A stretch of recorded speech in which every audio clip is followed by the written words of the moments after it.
والی کونین تاجدار انبیاء علیہ السلام کے 1500 سالہ جشن میلاد کی دھوم ہے، لیکن آئیے اس 1500 سالہ جشن میلاد پر ہم رسول اکرم صلی اللہ علیہ وسلم کی بارگاہ میں کوئی خاص تحفہ پیش کریں، ایک ایسا تحفہ جس کی وجہ سے ہمیں بارگاہ نبوی میں قرب بھی ملے اور رسول اکرم صلی اللہ علیہ وسلم کی معرفت اور محبت بھی ملے۔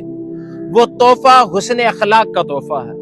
یہ ایک ایسا تحفہ ہے جسے رسول اکرم صلی اللہ علیہ وسلم بذات خود بھی بہت پسند کرتے ہیں۔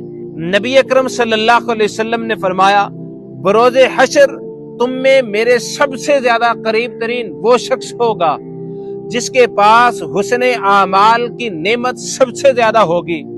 اور پھر فرمایا، بندہ مومن کے جب اعمال تولے جائیں گے تو اس کے میزان پر نیک اعمال میں سب سے بھاری عمل کوئی ہو سکتا ہے تو اس کا حسن اخلاق ہے۔